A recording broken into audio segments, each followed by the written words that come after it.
Hello everyone, welcome back to my channel. আজকে যে ঘটনাটা বলবো, আমি একটা কমিউনিটি ছোট্ট করে পোস্ট শেয়ার করেছিলাম। আগাম তোমাদের জানিয়েছিলাম আজকের ঘটনাটা দুর্বল হৃদয় ব্যক্তিগণ দয়া করে স্কিপ করবেন, ঘটনাটা শুনবেন না। আজকের ঘটনাটা শরীরে উত্তেজনা তৈরি করবে, শ্বাস প্রবলেম হতে পারে, আজকে রাতের ঘুমও না হতে পারে।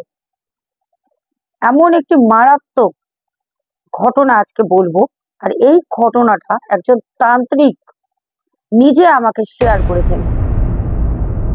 চলো সময় নষ্ট করবো না, সবাইকে বলবো কেমন আছো। আশা করি সবাই খুব ভালো আছো। জানি গরমে নাজেহাল অবস্থা, তবুও আমাদের ভালো থাকতেই হবে, কারণ চিরস্থায়ী তো না গরম, এরপরে বর্ষা শীত আসবেই।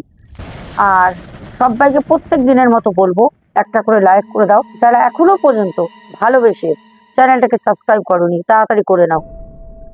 আজকের ঘটনায় যাব। ঘটনাটা বলেন একজন মুসলিম তান্ত্রিক, ওনার সাথে দীর্ঘ কয়েক মাস আগে আমার পরিচয় হয়। উনি আমার কাছ দিয়ে কিছু কাজের বিষয় পার্সোনালি আমাকে হোয়াটসঅ্যাপে ডিএম করে উনি জানতে চেয়েছিলেন। উনি আমাকে বলেছিলেন যে যদি আমি ওনার সাথে মিলিত হয়ে কোনো কাজ করি, আমি কিন্তু ওনাকে না করি, কারণ উনি হচ্ছে তান্ত্রিক, আমি কোনো তান্ত্রিক অ্যাস্ট্রোলজার না, প্রথম কথা। আর আমি মানুষটা মিথ্যে কথা বলতে পারি না। আর যে তান্ত্রিক, যারা তান্ত্রিক ক্রিয়া করে, তারা মানুষকে অনেক রকমভাবে মিথ্যে কথা বলে, যেটা আমি পারি না, আমি পারবো না। কারণ এই যে কাজ তোমরা আমাকে দিয়ে করাও, এইটা কিন্তু আমার পেশাও না, আমার নেশাও না, আমার বিজনেসও না। এটা আমার বড় মায়ের একটা দান, বড় মা আমাকে দিয়েছেন সেই জায়গাটা। আমাকে যারা রিকোয়েস্ট করেন, যারা বলেন দিদিভাই আমি খুব প্রবলেমে আছি, আমাকে আপনি উদ্ধার করেন, আমি তাদেরকে সত্যি উদ্ধার করি। আমি না, মানে বড় মা করেন, ভুল বললাম। শুধু মানে মধ্যমটা হচ্ছে আমি, মাধ্যম থাকে না, সেই মাধ্যমটা হচ্ছে আমি, আমার দিয়ে কাজটা হয়। আমাকে সেই তান্ত্রিক দাদা ভাই আজ থেকে 7-8 কি 9 মাস হবে আগে যোগাযোগ করেন, বলেন যে দিদি ভাই আমি একজন ওঝা, মানে তান্ত্রিক, আমি ঝাড়ফুঁক থেকে ভূত চালান, জিন চালান, ভূত ছাড়ানো, আমি সব কাজ করি। আমি আপনার নিয়মিত শ্রোতা, আপনার ঘটনা শুনি ভূতের, আপনি অনেক ঘটনা অনেক অভিজ্ঞতা বলেন যেগুলো সত্যি। আমি আপনার সাথে চাই মিলিত হয়ে এই ভূত প্রেত এখানে যাচ্ছে ওখানে যাচ্ছে এই কাজগুলো করতে। আমি ওনাকে না করি, কারণ সত্যি কথা বলতে আমি প্রথমেই বললাম কোনো তান্ত্রিক না ভাই। তো আমি বললাম যে না, আমার হচ্ছে মায়ের বিদ্যা, আমি মাকে রাতে আহ্বান জানাই, কাজ করি। মা আমাকে আদেশ করলেন তার কাজ নিই, মা আমাকে বলেই দেন কার কাজ হবে কার কাজ হবে না, যদি মনে হয় আমি নিই, নালে নিই না। তো আমার এরকমই, আমি খামখেয়ালি, আমার ইচ্ছা হলে নেব, না ইচ্ছা হলে না নেবো। মায়ের আদেশ পেলে হয়, নালে কাজ হবে না। মায়ের যে আশীর্বাদ আমি যে প্রত্যেককে দিই, যারা যারা নেয়, সেই জিনিসটা তার বাড়িতে তার হাতে যাওয়াটা এতটা সহজ না। এবার আমি ঘটনায় বলি। আমাকে সেই দাদা ভাই দীর্ঘ কয়েকদিন ধরে বলতে পারো ডিস্টার্ব করেছে, প্রচন্ড ডিস্টার্ব করেছে, কারণ আমি একজন কন্টেন্ট ক্রিয়েটার। আর সত্যি কথা বলতে আমার কাছে তোমরা দর্শক বন্ধুরা প্রচুর মানুষ, তোমরা আমাকে বিশ্বাস করে কাজ করিয়েছো, এখনো করাচ্ছ। আর আজকে রাতে প্রচুর কাজ, আগামীকাল আমাবস্যা, প্রচুর কাজ তোমরা জানো। তো সেখানে গিয়ে উনি বললেন যে আপনি যদি কাজগুলো নিয়ে আমাকে যদি আপনি কিছু কাজ দিয়ে দেন, তাহলে পারে আপনি যদি কিছু কাজ আমাকে দেন, তাহলে আমারও কিছু ইনকাম হবে, আপনারও কিছু ইনকাম হবে। দেখো এগুলো হয়তো সোশ্যাল মিডিয়ায় সবাই বলে না, আমি বলছি। তো আমি তখন বললাম যে না, মানুষ ঠকানো কাজ আমি করতে পারবো না, মা আমাকে কোপ দেবে যদি মানুষ ঠকানি কাজ আমি করি, আমি পারবো না। উনি খুব কষ্ট পান, ওনার রাগ হয় আমার কথায়, কারণ আমি যতটা যাকে ভালো মনে করে বলি, বলার তাকে আমি সেরম ভাবে বলি। আমার যাকে পছন্দ না, যাকে আমি আমার সাথে কথা বলাটা পছন্দ করি না, তাকে আমি সেই রকম ভাবে উত্তরটা দিই। উনি আমাকে ওনার একটি অভিজ্ঞতা শেয়ার করেন। উনি বলেন, দিদি ভাই, আমি আজকে বলতে পারেন একজন তান্ত্রিক হয়ে ভয় পেয়ে বাড়িতে বসে আছি। আমি ওনাকে বললাম, কেন? আপনি তান্ত্রিক হয়ে কার ভয়? কোনো কাজ কি ভুল করে দিয়েছেন, তারা আপনাকে ধমকি দিয়েছে? আমাকে বললো, না দিদি ভাই, আমি আপনাদের হিন্দুদের যে শ্মশান হয়, সেই শ্মশানে রাতে একটা প্রক্রিয়া করতে গেছিলাম। আমি একটি মানুষের কাজ নিয়েছিলাম। সেই লোকটির বাড়ি, যে লোকটির কাজ নেয়, সেই লোকটির বাড়ি হচ্ছে সোনারপুর সাউথে। তো উনি ওনাকে যে টাকাটা উনি ডিমান্ড করেন সেটা দেন, উনি কাজটা নেন। নেবার পর উনি ওনাদেরকে বারবার শুধু মানে এটা হচ্ছে না তার জন্য আপনি 500 দেন, আপনি এটা হচ্ছে না তার জন্য আপনি আমাকে 2000 দেন, 3000 দেন। আর সেই লোকগুলো মানে বলে না, ওই আমার কাছে এসে বলে যেরকম যে দিদি ভাই অনেক জায়গায় টাকা দিয়েছি, শেষ ভরসা তুমি। সেরকমই বিশ্বাস করে ভরসা করে ওই দাদাকে টাকা দিতে থাকে। প্রায় 71,000 টাকা ওই লোকটার কাছ থেকে দাদা নেয়। ওই লোকটার একটি শরীরে সমস্যা ছিল, রাতের বেলা একা একা কিছু বলতো, রাতের বেলা উনি কাউকে দেখতে পেতেন, আর যাকে দেখতে পেতেন সে নাকি সেই দাদাটাকে ডাকতো, আয় আয় আয়, মানে ওনার একটি নাম ছিল, নাম ধরে ডাকতো। আমি এখানে নাম নেবো না, সেই দাদাটা যিনি সোনারপুরে থাকেন। এই কাজের বিষয় আমাদের যে দাদা ভাইয়ের কথা বলছি, তান্ত্রিক, ওনার কাছে আসে। উনি বলেছিলেন যে ওনার সাথে কোনো পিচাসিনী মানে ভর হয়ে গেছে। কোনো রাস্তা দিয়ে উনি যাচ্ছিলেন, ওখান থেকে কোনো পিশাচিনী সেও যাচ্ছিল। তো সে ওই দাদা ভাইকে মানে শরীরের মধ্যে ধরে নেয়, রাত্রের বেলা ওনাকে ডাকে পিশাচিনী। তো পিশাচিনী আমরা জানি যে কি করে। এবার সব থেকে বড় কথা, সেই দাদা কোনো মতে কিন্তু সুস্থ হচ্ছে না। দাদার অগাধ পয়সা, আর দাদা এই তান্ত্রিক দাদাকে টাকার পর টাকা দিয়ে যাচ্ছে, আর তান্ত্রিক দাদা দিনের পর দিন টাকা নিয়ে যাচ্ছে। যখন তান্ত্রিক দাদা কোনো উপায় পায়নি, তখন তান্ত্রিক দাদা আমাকে বলে, দিদি ভাই, আপনাকে আমি টাকা দেবো, আপনাকে আমি 50% টাকা দেবো, 35,000 আপনাকে আমি দিচ্ছি, আপনি আমাকে কাজটা করে দেন, কারণ আপনি করতে পারবেন। কারণ আমি তো একজন তান্ত্রিক, আমারও মন বলে আপনি পারবেন, আর আপনি তো প্রচুর মানুষের কাজ করেছেন, সেটা আমার ইউটিউবের শ্রোতা বন্ধু, আমার ইউটিউবের পরিবারের লোকরাই সাক্ষী।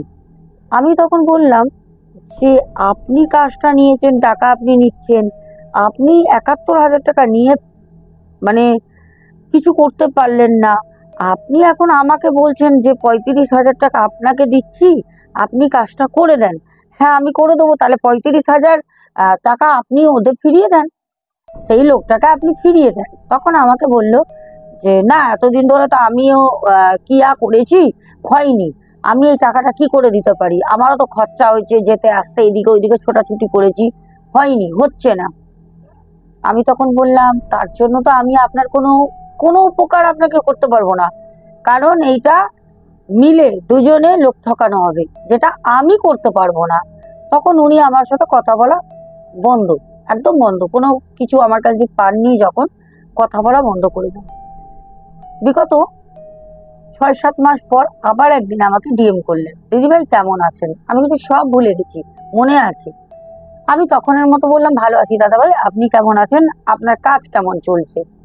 তখন উনি বলছে যে আমি সেরকম কাজ করছি না। আমি তখন জানতে চাইলাম কেন? তখন উনি বললেন, আপনাকে আমি 7 মাস আগে সোনারপুরে এক দাদার কথা বলেছিলাম, মনে আছে? আমার কিন্তু সব মনে আছে। আমি তখন বললাম, হ্যাঁ, আপনি বলেছিলেন কিছু একটা শ্মশানে হিন্দুদের কাজ করতে গেছিলেন। বলছে হ্যাঁ। তারপর থেকে আমি ভয়ে ঘরে লুকিয়ে থাকি। ঘরে কেউ আসলে আমি তাদেরকে টুকটাক ওই ঝাড়ফুঁক, একটু মাদুলি এইগুলো দিই। এছাড়া আমি আর বড় কাজ ধরি না। আমি আপনার সাথে অনেকদিন পর যোগাযোগ করলাম, আপনি কেমন আছেন? আমি বললাম আমি ভালো আছি। তখন আমি ওনাকে বললাম যে অ্যাকচুয়ালি কি হয়েছে। তখন উনি আমাকে বললেন, দিদি ভাই, আমি হিন্দুদের শ্মশানে রাতের বেলা হাড় চুরি করতে গেছিলাম। মানুষের হাড় নিয়ে এসে সেই হাড়টা দিয়ে পিশাচিনীকে উনি মুক্তি করবেন। মুক্তির উপায় করার জন্য উনার বিদ্যে মতো, উনি তো কালো বিদ্যা করেন, মানে ব্ল্যাক ম্যাজিক, উনি ওই অমাবস্যায় এক রাতে মরার হাড় আনতে যায়। মানে যে মানুষ পুড়ে মারা গেছে সেই মানুষকে পোড়ানোর পর তার হাড় আনতে হবে, যার তার হাড় নিয়ে আসলে হবে না। কিন্তু তখন তখন ওনাকে জিজ্ঞেস করলাম খুব কৌতূহল বশত, মানে আমি কিছু জানি না, ভুলে গেছি সব। আমি তখন বললাম, আচ্ছা আপনি যে মানুষটা হাড় নিতে গেছেন সেই মানুষটা পুড়ে মারা গেছে কি করে আপনি বুঝবেন? তখন উনি বললেন, ডোম যারা থাকে ওদেরকে টাকা খাবিয়ে হাত করা থাকে। কোনো মানুষের পায়ের হাড়, কোনো মানুষের আঙুলের হাড়, হাতের, কোনো মানুষের হাতের হাড়, এরকম অনেক কিছু লাগে যেগুলো ডোমরা সাপ্লাই করে। ডোমরা আবার যারা নিচ্ছে সেই তান্ত্রিক ওজার কাছ থেকে বেশ মোটা একটা অ্যামাউন্ট নেয়, নিয়ে দেয়।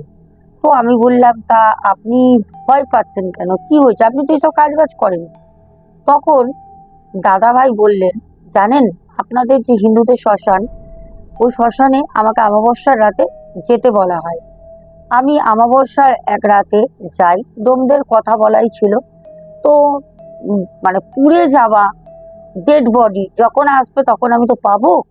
তো আমি সেরকমই যার কাছ দিয়ে টাকা নিয়েছি সোনারপুরে দাদাকে, দিনের পর দিন আমি বলতাম যে আমি কাজ করছি, টাইম লাগবে, আমি যখন পোড়া মানুষের হাড় পাবো তাহলে আমি কাজটা করতে পারবো। সেই অপেক্ষায় সোনারপুরে সেই দাদাকেও ওই তান্ত্রিক দাদা দিনের পর দিন মিথ্যে বলে ঝুলিয়ে রাখে।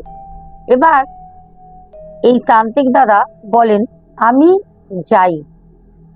যাই। তখন ডোম আমাকে বলল, একটা হাড় দেব, তার জন্য 21,000 টাকা নেবো। তখন এই দাদা বলছে, হ্যাঁ 21,000 টাকা? তুমি তো আমাকে এই কথা বলোনি, আমি 10,000-এর বেশি দিতে পারবো না। 10,000 করেই নেয়। কিন্তু উনি যেহেতু পোড়া মানুষের ডেড বডি খুব রেয়ার, ওটা তো সচরাচর আসে না, তার জন্য বলছে যে না, এসছে, তোমাকে এত দিতে হবে। মানে ডোমো সুযোগে সদ্ব্যবহার করছে। দাদাভাই বলছে সেটা 17,000-এ দফা রফা হয়। 17,000 দিয়ে আমাকে একটা হাড় দেয়, সে হাড়টা আমি নিয়ে আসি মধ্যরাতে। বলছে যখন আমি শ্মশান থেকে বাড়ি আসছি আমার গা রীতিমতো শিরশিরাচ্ছে। বলছে আমি যখন মানে একটা প্যাকেটে করে নিয়ে আমি আসছি, আমার তো শরীর বন্ধন করা, আমি যখন শ্মশান থেকে পেছন ঘুরে রাস্তায় আসবো, অনেকটা হেঁটে এসে রাস্তায় উঠতে হয়, আর পুরো অন্ধকার, কুকুর কুকুর করছে, চারপাশে কুকুর ডাকছে, বিড়াল ডাকছে, দাঁড় কাক ডাকছে। মানে বুঝে গেছো ওনার পেছনে কিন্তু জিনিস লেগে গেছে। বলছে চারপাশে না শুধু মানে একটা হাওয়া যেন মানে শ শ শ শব্দ করে ঘুরছে। দাদাভাই খুব ভয় পাচ্ছিল।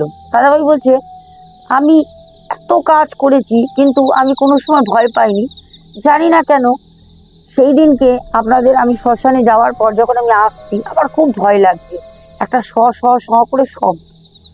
দাদাভাই বলছেন আমি নিয়ে কোনো রকমে ছুটতে তো পারবো না, এটা তো আমাদের নিয়মের বাইরে থাকে। যারা ওঝা তান্ত্রিক এরকম যারা কাজ করে ব্ল্যাক ম্যাজিকের, তাদের পেছনে অনেক কিছু পড়ে, তারা কিন্তু দৌড়াতে পারে না, দৌড়ালেই শেষ।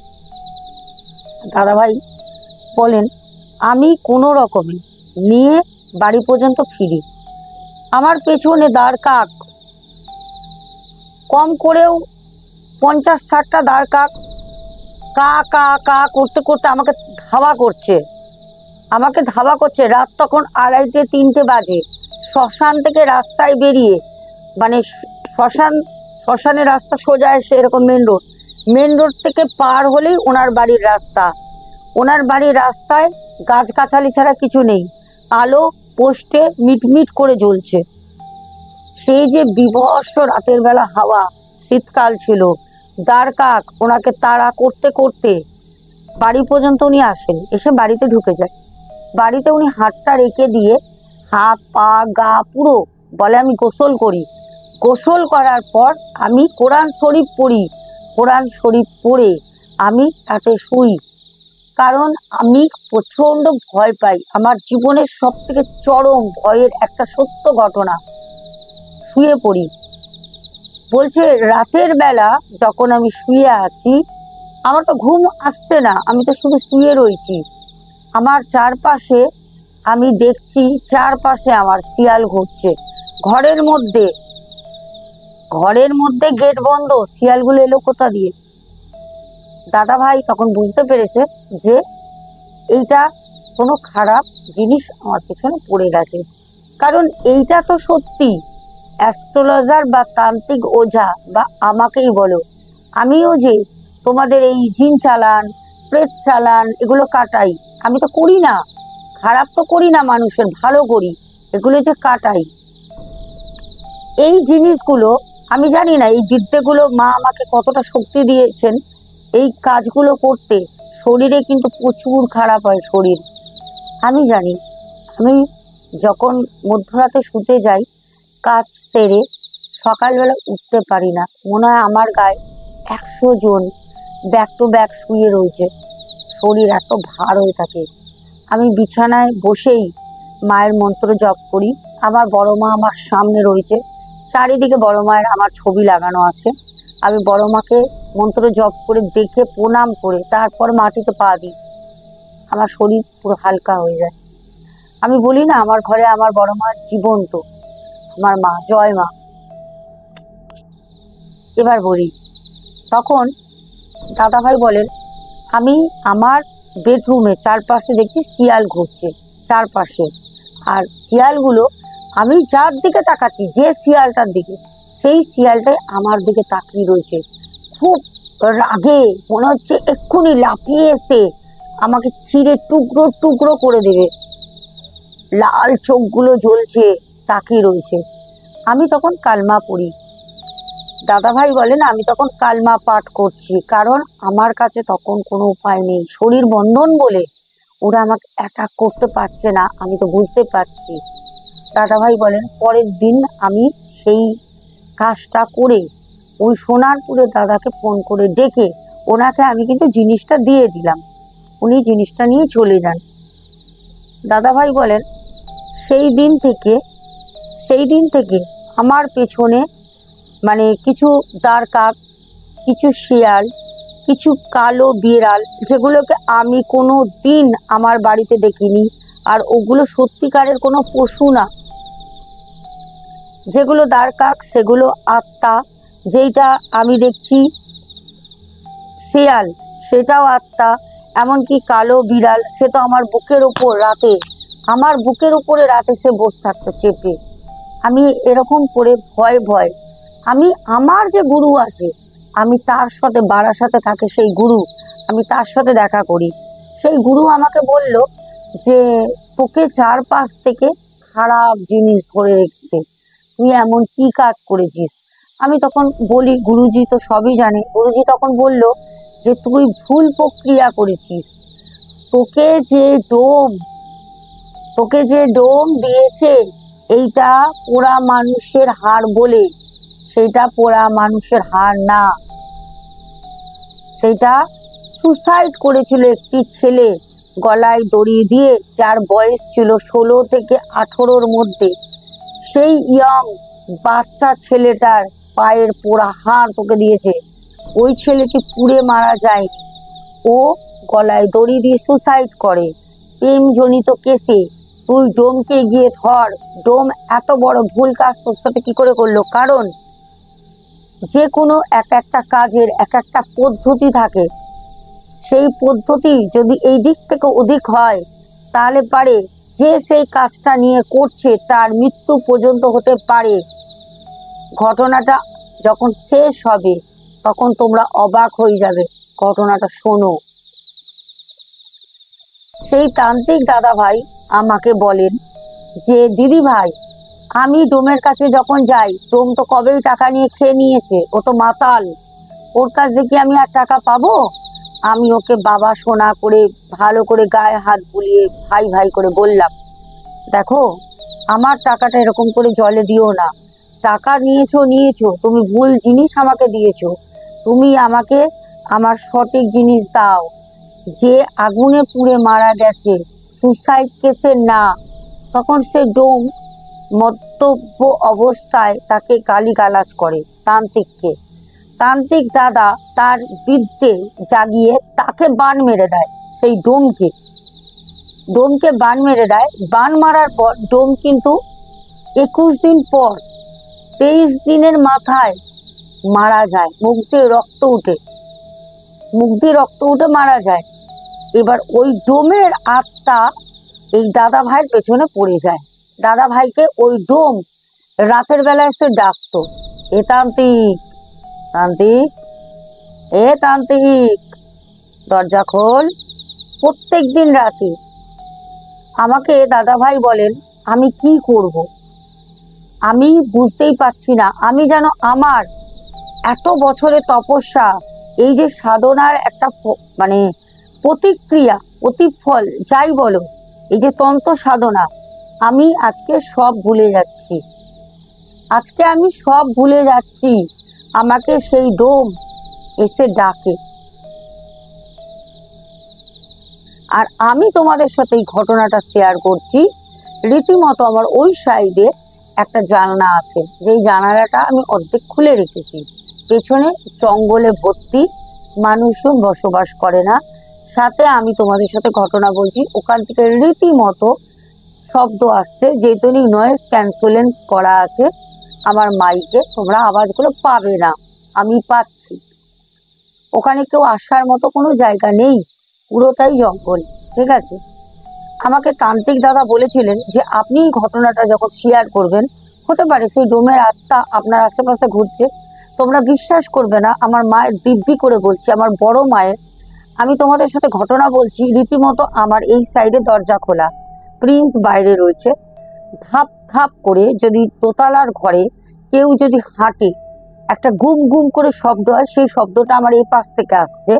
আমার এ পাশ থেকে নানা রকম বাসন পড়ার শব্দ আসছে, হাঁটার শব্দ আসছে, কাঁচ ভাঙার শব্দ আসছে। এইসব হচ্ছে, এইসব জিনিস হচ্ছে আমার সাথে। কিন্তু ওরা জানে না যে আমার সাথে আমার মা আছে, আমার মাও যে বসে আছে, ছুতে তো আমাকে পারবে না। আরো একটা কথা বলি, ঘটনাটা বলবো, কাটলাম মাঝখান থেকে। গতকাল আমি এক দিদি ভাইয়ের বাড়ি যাই। দিদি ভাইয়ের অনুমতি নিয়ে আমি তোমাদের ভিডিওটা, যদি দিদি ভাই অনুমতি দেন, আমি শেয়ার করব। দিদি ভাইয়ের বাড়িতে দোতলায় খারাপ এমন একজন বয়স্ক বৃদ্ধা মহিলার আত্মা আছে, প্রায় 70 বছরের ওপরে। হয়তো দিদি ভাইদের এখন কোনো ক্ষতি করছে না, তাদের বাড়িতে একটি ছোট্ট বাচ্চা আছে। এই আত্মাদের কখনো বিশ্বাস করা যায় না, ওরা হচ্ছে সাপের মতো। শুধু সাপের সাথে একটাই তফাৎ থাকে, সেটা হচ্ছে সাপকে তাড়ালে অ্যাসিড দিলে চলে যায়, এরা এত সহজে তাড়ানো যায় না, চায় না, এদের জন্য কাজ করতে হয়। আর যেই দিনকে আমি দিদি ভাইয়ের বাড়ি হেলিং করতে যাব, কাজ করতে যাব, পুজো পার্বণের পুরো প্রক্রিয়াটা আমি ভিডিও করে তোমাদের শেয়ার করব। তোমরা সেদিন দেখবে দিদি ভাই কি কাজটা করে।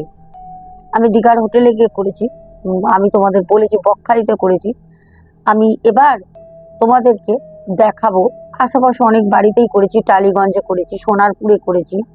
এবার আমারই ব্যারাকপুরে এমন একজনের বাড়িতে, আমারই শ্রোতা বন্ধু, তারই বাড়িতে ভূতের উপদ্রব। এমনকি সেই বাড়ির একটি মাত্র সন্তান, যার বাচ্চার কথা বললাম, সেই ভাইকে পর্যন্ত সিঁড়ি দিয়ে ধাক্কা দিয়ে কয়েকবার ফেলে দেওয়ার চেষ্টা করে। সে বহুবার স্নান করতে করতে হঠাৎ করে দেখে কেউ একজন কালো শ্যাডো দাঁড়িয়ে আছে। আমার কাছে ভিডিও আছে, আমি অনুমতি নিয়ে তোমাদের দেব। আর যখন আমি পুজো করতে যাব, আমি সেই আত্মাকে ওখান থেকে মুক্তি দেব, সেদিনও আমি ভিডিও করব, তোমরা দেখো। এবার আমি বলি, সেই যে তান্ত্রিক দাদা, সেই দাদা কিন্তু আমাকে এই কথাগুলো বলেন আজ থেকে প্রায় 5 দিন আগে, 4 দিন না 5 দিন আগে। আমার খুব ভালো করে মনে আছে, কারণ সেই দিনকে আমি একটা মিউজিক সিস্টেম কিনে এনেছিলাম। দাদা আমাকে ফোনে এই কথাগুলো বলেন। সেই তান্ত্রিক দাদা বলেন, সেই ডোমকে আমি বিশ্বাস করব কি করে? আমি সেই ডোমকে বিশ্বাস করতাম কি করে যে সেই ডোম আমাকে পুনরায় আবার একটি ঠকানো অন্য কোনো ডেড বডির হাড় এনে দিত না? যখন রাগে তাকে ব্ল্যাক ম্যাজিক করে, যখন বান মারে, সেই ডোম কিন্তু মারা যায় 23 দিনের মাথায়। সেই ডোম তাকে লাগাতার 5 মাস ধরে জ্বালায়। শুধু এসে ডাকতো আর বলতো, কিরে দরজা খোল, কিরে দরজা খুলবি না, কিরে ভয় পাচ্ছিস, দরজা খোল। এসে শুধু বলতো এই কথা।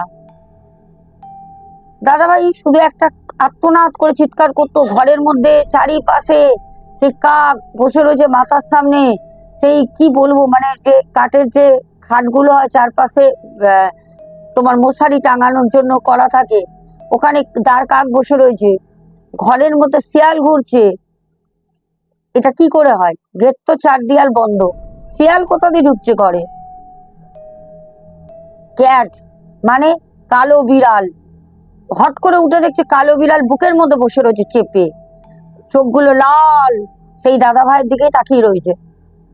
দিনের পর দিন দাদাভাই ভয়তে কত কালমা পড়বে। দাদাভাই বলছে, আমি আমার তন্ত্র বিদ্যাই ভুলে গেছি। আমি যে একজন তান্ত্রিক, আমার যে তন্ত্রক্রিয়া আমি ভুলে গেছি। আমি যখন ভয়ে পেতাম, তখন আমি আমার যে কি বলবো কালমা পড়বো, আমি পড়তে পারতাম না, ভুলে যেতাম। আমি আজান দিতে জানি, আমি আজান পড়তে পারতাম না, আমি সব ভুলে গেছিলাম। আমাকে এরকম ভাবে ধরে ফেলে। এবার আমি তোমাদের বলি, দাদাভাই কালকে মারা গেছেন। সেই তান্ত্রিক দাদাভাই কালকে মারা গেছেন।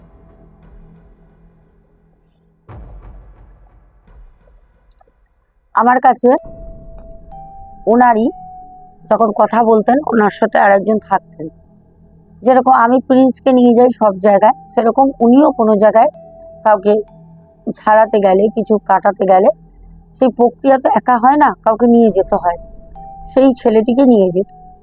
সেই ছেলেটি ওনারই বউর দূর সম্পর্কের কিরকম মানে ভাই হয়, তাকে নিয়ে যেত। আমাকে খবর দেয় যে আপনার সাথে তো যোগাযোগ ছিল। মামা বলতো যে মামা এরকম মারা গেছে। আমি তো শুনে অবাক। আমি বললাম, ওনার বয়স কিন্তু বেশি ছিল না, ওনার বয়স 42 থেকে 43 বছর বয়স ছিল। তান্ত্রিক দাদা মারা গেছেন কালকে। উনিও কিন্তু মুখে রক্ত উঠেই মারা গেছেন রাতের বেলা। উনি মুখে রক্ত উঠেই মারা গেছেন। অ্যাকচুয়ালি আমার যেটা মতামত সেটা হচ্ছে, কোনো খারাপ আত্মাই মেরেছে। অ্যাকচুয়ালি এইসব কাজে যদি ভুল হয়ে যায়, ওরা কিন্তু মেরে ফেলে। যেন আমরা অনেকেই বলতে সবাই প্রায় জানি গৌরব ত্রিবেদী। আমরা গৌরব ত্রিবেদীর বিষয়েও আমরা জানি যে উনি একজন প্যারানর্মাল এক্সপার্ট ছিলেন। অনেক একটা বড় জায়গায় ওনার নাম ছিল। ইন্ডিয়ার মধ্যে ওনাকে প্যারানর্মাল একটা খেতাব দেওয়া হয়েছিল, যিনি বাইরে থেকে সবকিছু শিখে আমেরিকা থেকে এসেছিলেন।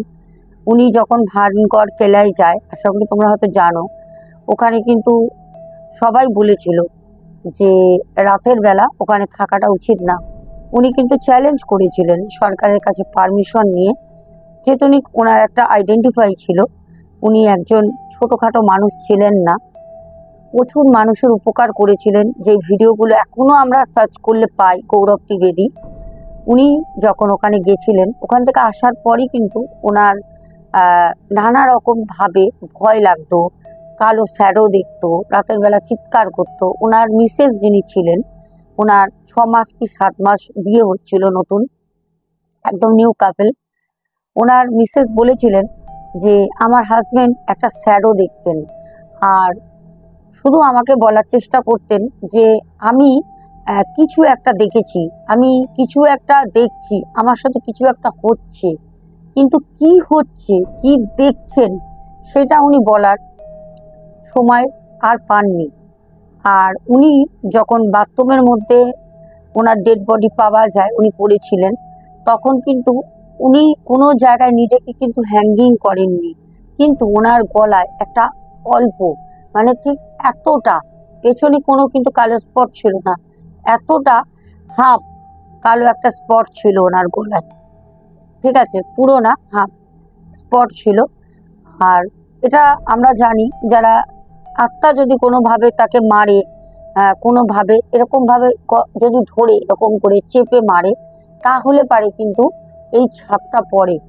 হ্যাঙ্গিং করলে কিন্তু দড়ির ছাপ পড়ে, ওটা কিন্তু দড়ির ছাপ ছিল না। গৌরব ত্রিবেদীর প্রচুর ভিডিও আমি একটা সময় দেখতাম, প্রচুর ভিডিও, বলতে পারো এমন কোনো ভিডিও নেই গৌরব ত্রিবেদীর যে আমি মিস করে ফেলেছি। কারণ বহু মানে বছর ধরে আমি ওনাকে খুব পছন্দ করতাম, আদর্শ ছিল আমার গৌরব ত্রিবেদী, মানে কিছু বলার নেই।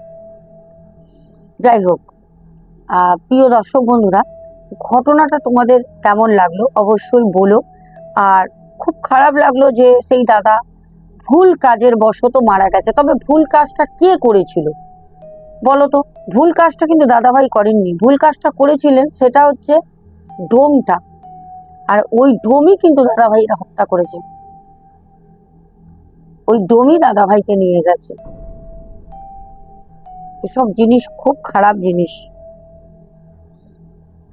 আমাবস্যার কাজ আজ রাত থেকে, মধ্যরাত থেকে শুরু হবে, কালকে সারাদিন কাজের মধ্যে থাকবো। চাপ তো প্রচুর থাকে, তবুও তোমাদের জন্য আমি কাজ করি।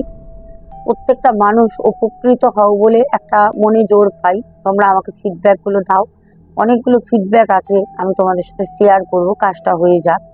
আর যে দিদিভাইয়ের বাড়ির কথা বললাম, ওই দিদিভাইয়ের কাজে আমি মতামত নিয়ে অবশ্যই ভিডিও শেয়ার করব। আর যখন আমি হিলিং প্রসেস করতে যাব আত্মাকে মুক্তি করতে, সেদিনও তোমরা পুরো ভিডিও পাবে, সাথে থেকো, চ্যানেলটাকে সাবস্ক্রাইব করে রেখো। আর এখন তোমাদের নামগুলো বলছি, চলো। প্রথম বিষ্ণুদেব কমেন্ট করেছো, সন্তুর দুনিয়া, সন্ধিয়া মণ্ডল, প্যান্থার গেমিং ওয়াইটি, রিমলি বিশ্বাস, পুলক চক্রবর্তী, তারপরে বন্দনা দাস, বনশ্রী দে, পুলক চক্রবর্তী ভাই, জবা দেবী। হাই দিদিভাই, আমি ডানকুনি থেকে জবা চক্রবর্তী বলছি। কাল রাতে যে ঘটনাটা আপনি পাঠিয়েছেন সত্যি খুব ভালো লেগেছে। আপনি কাল রাতে বললেন যে আজকে, হ্যাঁ একদম ঠিক, একদম ঠিক, সকাল 10টায় আসবে, সেটা কই, সেটা তো এলো না। হ্যাঁ, এবার আমি বলি, কালকে যে তুমি অমাবস্যা, যেই মানুষগুলোর কাজ নিয়েছি, এবার সেই মানুষগুলো আমার কাছে প্রথম না, এর আগেও কাজ করিয়েছে। তারা এতটাই উপকৃত হয়েছে, কারো 4 বছর, কারো 10 বছর ধরে তারা কোনো জায়গায় গিয়ে কোনো কিছু করতে পারেনি। আমার সমরাপন্ন হয়ে আমার বড় মায়ের নামে তাদের জিনিস নেওয়ার পর তারা উপকৃত হয়ে আরো কাজ দিয়েছে। এবার আমি কাল পর্যন্ত প্রচন্ড ব্যস্ত থাকবো, আমি তার জন্য ভিডিওটা আপনাদের পোস্ট করতে পারিনি। আশা করা যায় আমি ভিডিওটা হয়তো আজকে রাতে যদি এডিটিং করতে পারি, আজকে যদি, তাহলে আমি আগামীকাল অবশ্যই দেব।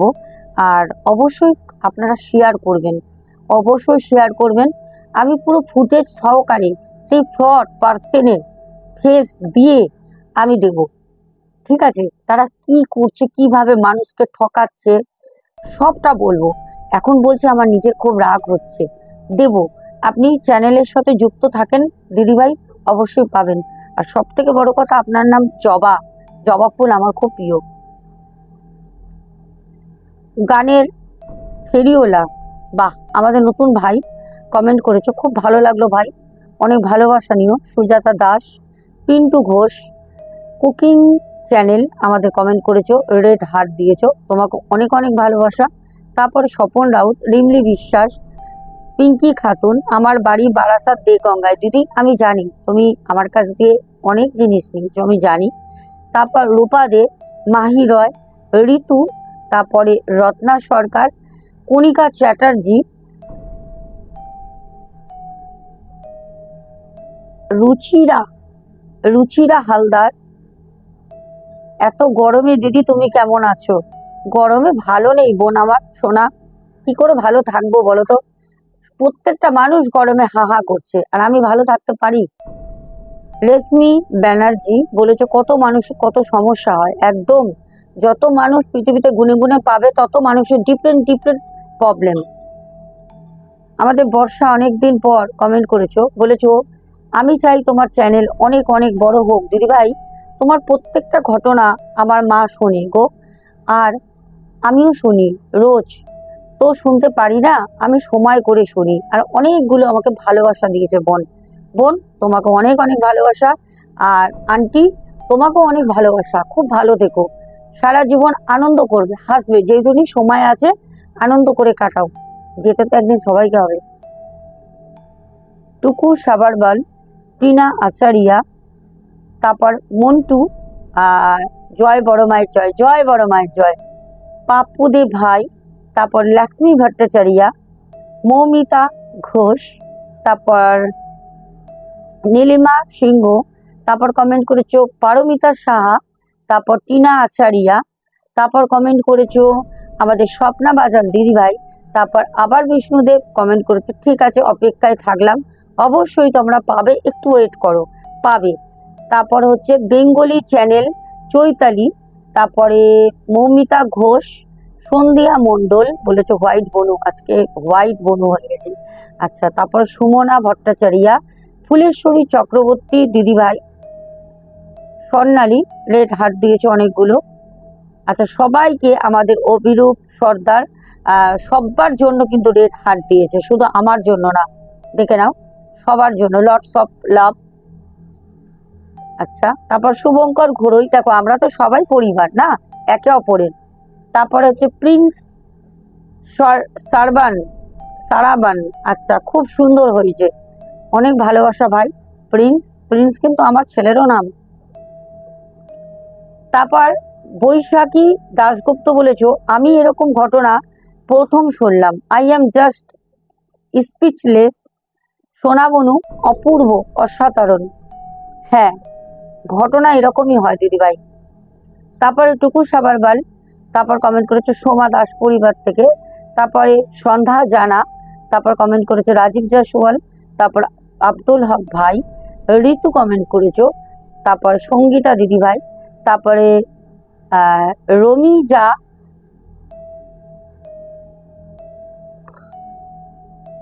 অনেক বড়, হ্যাঁ রমি আচারিয়া কমেন্ট করেছো। আচ্ছা, তারপর কমেন্ট করেছো নো ওয়ান ভাই, তারপরে কমেন্ট করেছো মিম, তারপর কিং কোবরা, তারপর প্রদীপ দাস, কৌশিকী ঘোষ। একজন আমাকে জাস্ট এক্ষুনি কমেন্ট করলো, আমার এক বোন, যে তো আপনাদের ওখানে ঝড় বৃষ্টি হচ্ছে, তার মানে অলরেডি কোথাও শুরু হয়ে গেছে, এখন 9টা বাজে। চলো এখনের মতো tata, good night, love you all, সবাই খুব ভালো থেকো, দেখা হবে আগামীকাল ঠিক রাত 10টায়। তার আগে যদি পারি তোমাদের জন্য কথা দিয়ে যাচ্ছি, আগামীকাল ফট চিটিং বাজের ভিডিওটা তোমাদের কাছে দেব, আর তোমরা এরকম জালে পা দেবে না কেউ, এটা আমার তোমাদের কাছে রিকোয়েস্ট রইল। আর ভিডিওটা সবাইকে শেয়ার করবে, আমি তোমাদের কাছে কিচ্ছু চাই না, এটা আমি রিকোয়েস্ট করলাম। এখনের মতো গুড নাইট।